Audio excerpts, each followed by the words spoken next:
और मोदी जी अगर वहां हो तो उसके लिए क्या हो जाता और मोदी जी की अनुपस्थिति क्या असर डालती। कितना अच्छा लगता है, मोदी जी बोले तो भी मजा आए और मोदी जी नहीं बोले तो लोग परेशान हो जाते हैं। कितना अच्छा लगता है, लोग को लगता है क्यों नहीं बोल रहे, क्यों नहीं बोल रहे, अरे नहीं बोल रहे तो नहीं बोल रहे, हमारे मन नहीं बोलेंगे, तुम तो बोलते रहो, लेकिन बोलने वाला परेशान हो जाता है कि क्यों नहीं बोल रहे, भाई बताओ इनको बुलवाओ। लेकिन ठीक है, अब गाजा के लिए भी पीस बोर्ड बन रहा है तो मोदी जी आना चाहिए। अमेरिका से आवाज आती है, अमेरिका के राष्ट्रपति की आवाज आती है, क्योंकि कोई निर्णय कर रहे हैं उस निर्णय को लागू कराने के लिए जो कलेजा चाहिए, हिम्मत चाहिए, देश की अंदर की नैतिक ताकत चाहिए। नैतिक ताकत आज किसी देश में है, हमें गर्व है, हमारे देश भारत में है और भारत के नेतृत्व में है। इसलिए आज पूरे दुनिया के अंदर जब मैं आज आपसे बात कर रहा हूं तो चूंकि ये बात सही है कि समय की सीमितता है, बहुत देर तक बात कर सकता था, लेकिन आपको ये निवेदन जरूर करना चाह रहा हूं कि आप यहाँ के अच्छे संस्थानों में पढ़ रहे हैं, जरूर पढ़िए, आगे बढ़िए। लेकिन आज आप तो सब, आजकल तो चैट जीपीटी से लेकर सब जमाना है जिसमें आप अपने मोबाइल के माध्यम से सब जानकारी जुटा लो।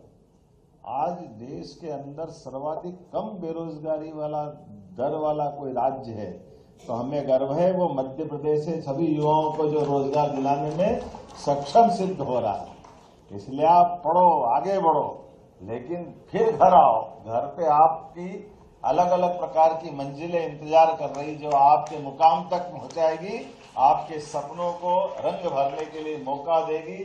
सरकार आपके साथ खड़ी रहेगी और सरकार के माध्यम से आप प्रदेश आगे बढ़ाओ। माननीय मोदी जी के नेतृत्व में देश आगे बढ़ेगा। इस प्रकार से हम सबको इसी एंगल से चलने की जरूरत है। कितने प्रकार से अपने माननीय मोदी जी के माध्यम से प्रेरित कर रहे हैं। हर राज्य के अंदर अनुकूलता है। आज इसी कारण से सारे राज्य अलग अलग तरह से, चाहे उत्तर दक्षिण पूर्व पश्चिम, अब तो केरल में भी खाता खुल रहा है। अब तो एक के बाद एक इस जगह ऐसा लगता है कि कहां कहां कैसे कैसे यहाँ युवा ठगा गया। इसका उदाहरण सबसे बड़ा दिल्ली से बढ़ के कौन होगा। कहा झाड़ू लेके जाने वाले आदमी मालूम पड़ा कि झाड़ू समेत जेल जाने को तैयार हो जाए लेकिन पद नहीं छोड़े। काय का पद के लिए लात मारने वाले उदाहरण, ये कैसा दिल्ली दिखाती तमाशा, ये दिल्ली के अंदर ही हो सकता है। लेकिन आज जब मैं आपसे बात कर रहा हूं तो मैं मध्य प्रदेश के संदर्भ में दो चार बात करके खत्म करूंगा। हमारे राज्य के अंदर हमने अपने राज्य में, जैसा कि कहा गया है, सभी प्रकार की अनुकूलताओं के लिए, खास करके युवाओं के लिए सर्वाधिक मौके सब क्षेत्रों में दे रहे हैं। युवाओं को आगे बढ़ने के लिए वो जो श्याम ने कहा सही है, हमारे युवा नौकरी के पाने वाले बने, उनका मन है तो जरूर बने, लेकिन नौकरी पाने के बजाय नौकरी देने वाले भी बने। सरकार वहां भी हमारे युवाओं के साथ खड़ी है कि हमारे युवा हर क्षेत्र में, जिस क्षेत्र में आगे बढ़ना चाहे वो सभी क्षेत्रों में बढ़े। इसलिए कृषि भी लाभ का धंधा बने, कृषि मजबूरी का काम न बने। सिंचाई का रकबा बढ़ा करके 5 साल में डबल करने का टारगेट हमने लिया है। मेडिकल कॉलेज 2 साल में, कहा 55 साल में 5 मेडिकल कॉलेज खुले, कहा 2 साल में हमने 7 मेडिकल कॉलेज खोल दिए और 3 साल में 20 मेडिकल कॉलेज खोलेंगे। ये हमारे अपने काम करने की गति है। राज्य का बजट भी 2 साल के अंदर हमारा लगभग तेज गति से बढ़ते हुए 5 साल के अंदर राज्य का बजट डबल करने वाले हैं। मेडिकल कॉलेज के अंदर, मेडिकल कॉलेज अगर हम खोल रहे हैं तो केवल एक उदाहरण देना चाहूंगा।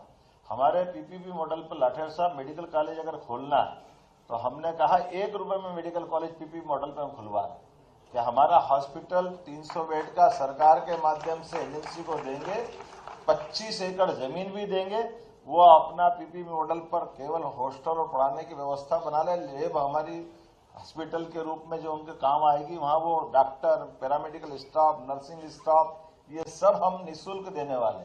और 10 साल तक वापस 10 साल बाद जब उनका वो 1200 बेड का हॉस्पिटल चला लेंगे, बना लेंगे, तब हमारा हॉस्पिटल हम ले लेंगे, ये मेडिकल कॉलेज हमारा खड़ा होगा।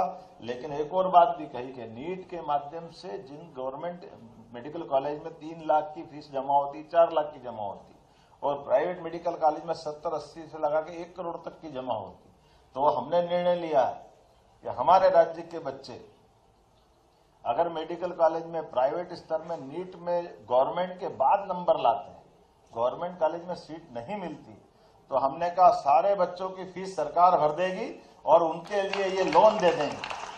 70-80 लाख 1 करोड़ 5 साल में लगता है, तो ये हमारी तरफ से लोन दे देंगे और बाद में जब डॉक्टर बने के निकलेंगे तो 4-5 साल हमारी सरकारी नौकरी कर लेंगे, हमारा पैसा हमारे पास, वो डॉक्टर बन के अपने घर के पास। ये सीधा साधा फार्मूला है, क्योंकि हमारे घर में हमारे पास डॉक्टरों की संख्या बढ़ना चाहिए कि नहीं बढ़ना चाहिए। तो अपने यहाँ पूरे क्षेत्र के अंदर जितने मेडिकल कॉलेज हो रहे हैं सबको लोन दे करके, इसमें माननीय मोदी जी का फंडा भी साथ कि हम अपने लोगों को सक्षम बनाना चाहते हैं, लेकिन सक्षम में हमारी उसकी वित्तीय व्यवस्था का भी पारदर्शी तरीके से, और केवल मेडिकल नहीं, हर क्षेत्र के अंदर अगर आप रोजगार देने वाली इंडस्ट्री में आप खड़ा करना चाहते हैं, उदाहरण के लिए हमारी रेडीमेड गारमेंट्स की इंडस्ट्री में कोई इंडस्ट्री लगाना चाहता है और 2000-4000 लेबर को काम देता है, तो प्रति लेबर 5000 रुपये महीना सरकार इंडस्ट्री वालों को देगी। इसमें इंडस्ट्री भी उनकी, इंडस्ट्री की कमाई भी उनकी, उससे निर्यात करना, अपने प्रदेश में खपाना, देश में खपाना, ये भी काम उनका। लेकिन चूंकि वो रोजगार दे रहे हैं, तो रोजगार देने के बलबूते पर बीजीएफ पर पर्सन हमारी तरफ से सरकार के माध्यम से इंडस्ट्रियलिस्ट को देंगे, वो युवा उद्योगपति को देंगे, ताकि वो अपने रोजगार के माध्यम से लोगों की जिंदगी बेहतर कर सके। इसलिए एक सेक्टर नहीं, अगर होटल खोलना चाहता है, होटल में भी बहुत रोजगार होता है। 50 करोड़ के होटल डाले 15 करोड़ माफ, 100 करोड़ के होटल डाले 30 करोड़ माफ, हॉस्पिटल डाले, हॉस्पिटल में 100 करोड़ का डाले तो 30 करोड़ माफ। ऐसे एक नहीं, 40-40, 60-60% तक की सब्सिडी लगातार सरकार के माध्यम से हर सेक्टर में, माइनिंग का सेक्टर हो, एनर्जी का सेक्टर हो, हर सेक्टर में मध्य प्रदेश आगे बढ़ रहा। आज की स्थिति ये है कि हमारे पास पूरे देश में सबसे सरप्लस बिजली कहीं है तो मध्य प्रदेश के पास। ये हमारे लिए सौभाग्य। दिल्ली की मेट्रो ट्रेन भी चल रही है तो मध्य प्रदेश के करंट से चल रही है। हमको मालूम है मध्य प्रदेश का करंट बंद हो जाए तो मेट्रो को संकट आ जाए। भगवान की दया है, बिजली बहुत है, चिंता नहीं है। लेकिन ये मान के चलो, जो बिजली दे रहे तो बिजली की दर भी कम दे रहे हैं।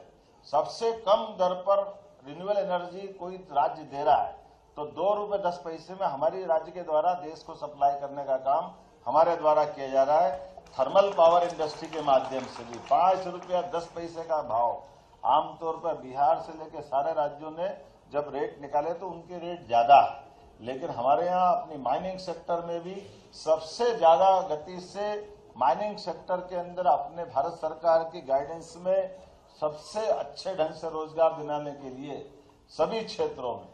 और इसीलिए भाग्य की बात भी है, हमारे यहाँ कोयला भी है तो हीरा भी है, पन्ना भी है तो चीता भी है। आप दुनिया के अंदर चीता ढूंढते फिरो, लेकिन अपनी अनुकूलता के बलबूते पे चीता उछलता कूदता हुआ हमारे राज्य में अपनी आबादी के साथ परिवार भी बढ़ा रहा। और एक नहीं, अब 3-3 हमारे चीता अभयारण्य के रूप में स्थापित हो रहा है। पूरे देश में सबसे ज्यादा टाइगर भी कहीं पाए जाते हैं तो मध्य प्रदेश में पाए जाते हैं। मुझे इस बात का आनंद है। और अब तो कश्मीर में शिकारे लेने की जरूरत नहीं, शिकारे भोपाल के तालाब में भी चल रहे हैं। हमारे लिए वो आनंद भी देगा। कहाँ ठंड में जाओ तो जाओ, नहीं तो मत जाओ, भोपाल के तालाब में चला लो तो भी शिकारे चल जाते। इतना अच्छा लगता शिकारे चलाने का आनंद। आप घूमते घामते शिकारे में चाय पीना हो, कोई सामान खरीदना हो, प्राकृतिक आजकल सब्जी भाजी भी वहीं मिल जाती है। और आप तो फिल्म इंडस्ट्री से भी आपका संबंध आता हो, आप फिल्म बनाओ 10 करोड़ की, 2 करोड़ हम उसमें भी माफ कर देते हैं। हमारे राज्य के अंदर कोई फिल्म बनाए, फिल्म पॉलिसी के माध्यम से, टूरिज्म पॉलिसी के माध्यम से, भारतीय भाषाओं में भी करते हैं। आप बता, भाषा सब हमारी है। हम तो मध्य में बैठे, पूरब पश्चिम उत्तर दक्षिण, कोई कहीं से भी आएगा हमारे पास ही तो आएगा। ना घाम लगे ना ठंड, सबसे बड़ा बुंदेलखंड।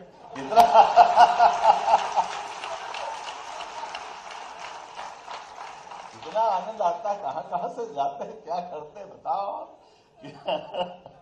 आज के इस अवसर पर मैं बहुत देर तक बोल सकता हूँ, लेकिन आपको सबको देख के आनंद आ गया, लगा दिल्ली सफल हो गई है, मजा आ गया अपना आज की यात्रा, आपका बैनर देख करके। तो मैं आज के इस अवसर पर ये जो आयोजन कर रही समिति, उससे मैंने पूछा कि आपका प्रबंधन क्या है, कैसे क्या करा। तो हमने कहा हमने मिलजुल के व्यवस्था कर ली। तो हमने कहा क्या व्यवस्था कर ली, तो उन्होंने जो आंकड़ा बताया उससे हमने कहा चलो ये तो हो गया, अगला मेरी तरफ से ले लो, आप 2 लाख रुपए अगले कार्यक्रम के लिए भी आपको देने की घोषणा करता हूं। आप लगातार बैनर बनाए रखें और इसके अवसर पर युवाओं को पढ़ने लिखाने